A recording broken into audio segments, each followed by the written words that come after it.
আসসালামু আলাইকুম রহমতুল্লাহি ওয়া বারাকাতুহু। স্ক্রিনে একটা ছবি দেখতেছেন, নাম সাজ্জাদ।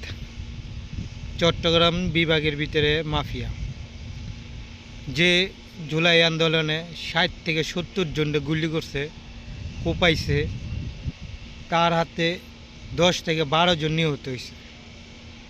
তার স্ত্রী বলছে যে আমার স্বামীকে যখন ধরছো বেশি দিন লাগবে না, আইনের মাধ্যমেই তার ছুটে আনবো, ডালাইয়া টাকা ডাল্লা। কারণ আওয়ামী লীগের আমলে কম টাকা কামায় না, তো শত শত কোটি টাকার মালিক।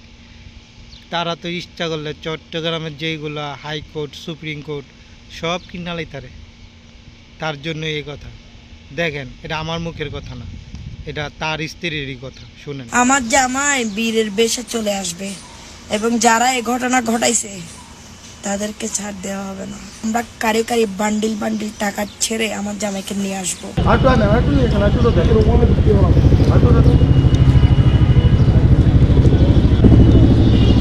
আমার জামাই গতকালকে রাতে অ্যারেস্ট হয়েছে। এটা নিয়ে তো হাই উল্লাস করার কিছু নাই, ঠিক আছে? মামলা যখন আছে অ্যারেস্ট হবেই। এগুলা নিয়ে এত টেনশন করে দুঃখ প্রকাশ করে কান্নাকাটি করার কিছুই নাই।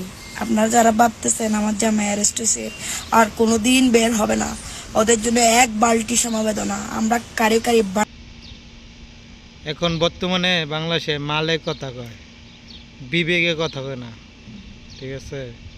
যতই আপনি জুলাই আন্দোলন করেন, ফেসিক বলেন, যাই বলেন, মালে কথা বলে, মাল মাল।